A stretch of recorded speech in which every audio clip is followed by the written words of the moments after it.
Ladies and gentlemen, the very word secrecy is repugnant in a free and open society, and we are, as a people, inherently and historically opposed to secret societies, to secret oaths, and to secret proceedings.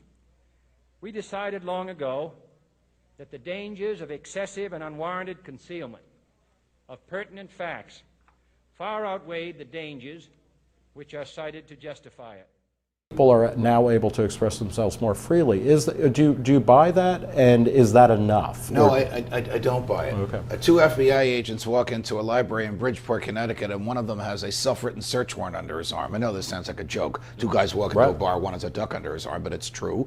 And they serve a self-written, a search warrant, which under the Patriot Act, they wrote for themselves and authorized themselves to the head librarian saying, we want to know what book so-and-so is taking out. And by the way, you can't tell anybody that we were here. The librarian is 86 years old. The FBI agents are in their early 30s. She says, who the hell are you? She hands the search warrant to her 75-year-old assistant. Fast forward 2 years later, they're in court because they talked about it. The latest trend in free speech violations is compelled speech.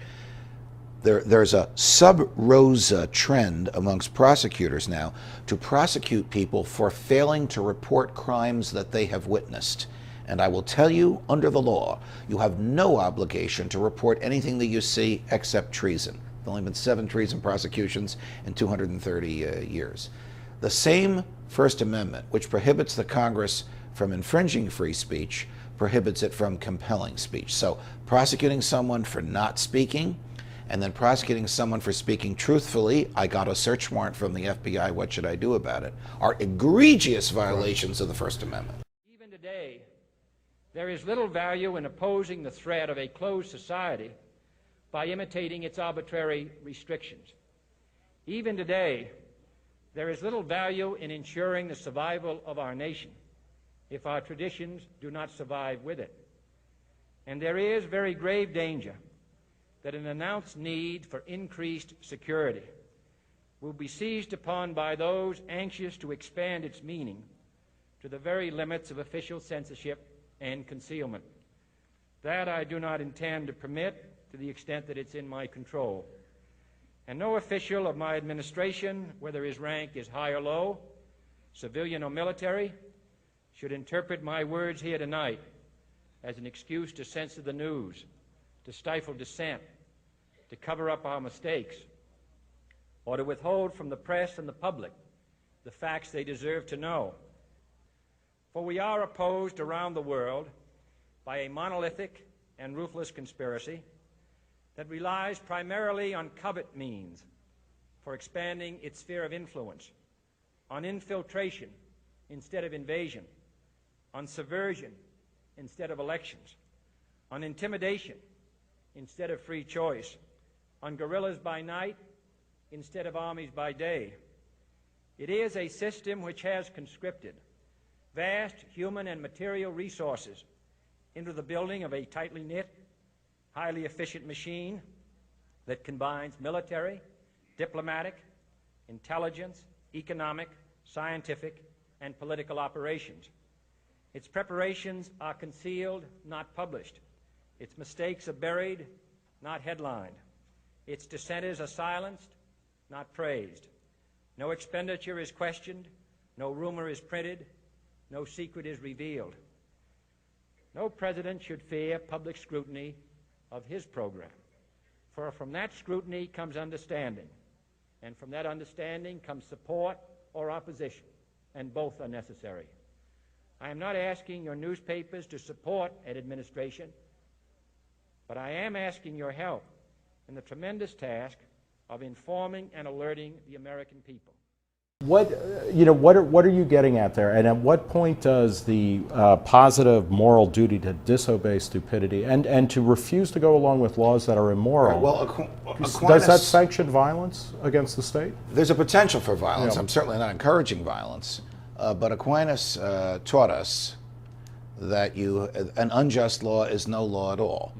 And the sit-ins at the lunch counters in the South in the 50s and 60s, these are courageous people who were using nonviolent means to resist and reject an unjust law, Jim Crow law. The Jim Crow laws compelled the lunch counter owner to segregate by sex, whether the lunch counter owner wanted to do it or not. The evil was the law. The evil was not the person behind the lunch counter. The Southern legislatures lacked the political will to change that. The Southern courts lacked the political and the intellectual will to change it. It was only a nonviolent refusal to obey an unjust law that changed it. That's what I'm talking about. Right. Bring it to today. We'll go back to our friends in the library in Bridgeport. The end of that story is a happy one, by the way, because on the eve of the trial of the, by then, 87-year-old librarian and her 77-year-old assistant, a federal judge said to the U.S. attorneys, "I'm about to declare the Patriot Act unconstitutional. Do you still want to go after these two ladies for discussing this warrant?" Suddenly, the case disappeared. Lately, another sub-rosa trend I'll tell you about. Federal agents serving self-written search warrants on, say, a person who owns a computer store wanting to know who bought a mobile phone or who bought a laptop. They're not complying with it. They're taking it to a lawyer and challenging it. And what are judges doing?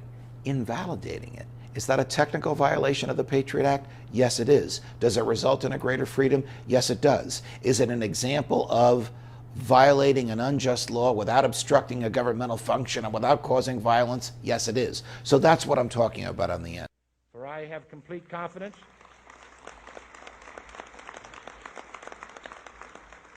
in the response and dedication of our citizens whenever they are fully informed. I not only could not stifle controversy among your readers, I welcome it. This administration intends to be candid about its errors. For as a wise man once said, an error doesn't become a mistake until you refuse to correct it. We intend to accept full responsibility for our errors, and we expect you to point them out when we miss them. Without debate, without criticism, no administration and no country can succeed, and no republic can survive. That is why the Athenian lawmaker Solon decreed it a crime for any citizen to shrink from controversy. And that is why our press was protected by the First Amendment, the only business in America specifically protected by the Constitution, not primarily to amuse and entertain, not to emphasize the trivial and the sentimental, not to simply give the public what it wants, but to inform, to arouse, to reflect, to state our dangers and our opportunities, to indicate our crises and our choices, to lead, mold, educate, and sometimes even anger public opinion. This means greater coverage and analysis of international news, for it is no longer far away and foreign, but close at hand and local. It means greater attention to improved understanding of the news, as well as improved transmission. And it means, finally, that government at all levels must meet its obligation to provide you with the fullest possible information outside the narrowest limits of national security. And so it is to the printing press, to the recorder of man's deeds, the keeper of his conscience, the courier of his news, that we look for strength and assistance, confident that with your help, man will be what he was born to be, free and independent.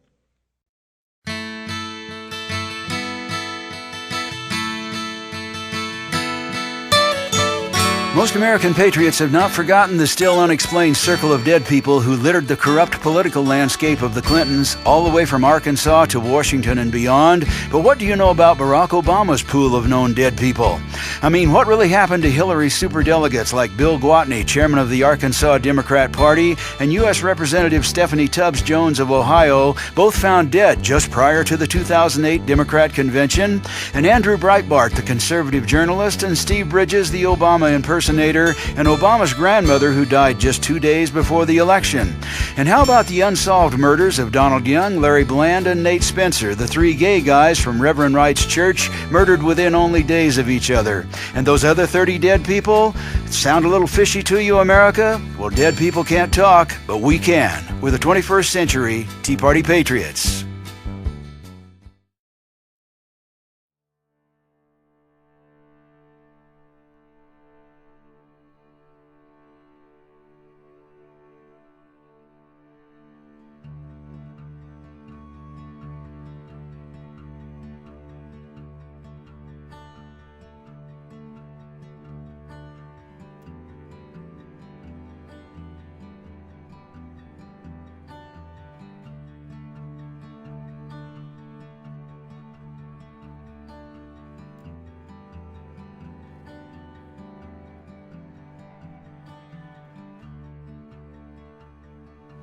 London Bridge is falling down, London Bridge is falling.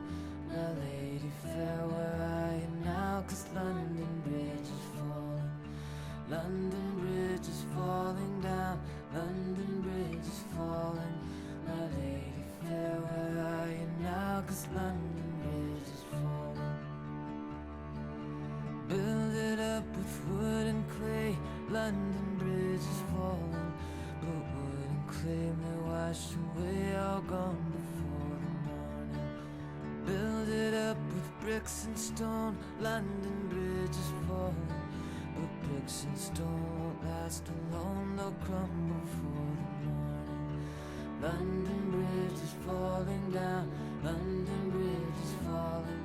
My lady fair, where are you now? 'Cause London Bridge is falling. London Bridge is falling down, London Bridge is falling. My lady fair, where are you now? 'Cause London Bridge is falling. Build it up with iron and steel, London Bridge is falling. But iron and steel will bend and reel and break before the morning. Build it up with shiny gold, London Bridge is falling. But soon the gold will all be stolen and lost before the morning. London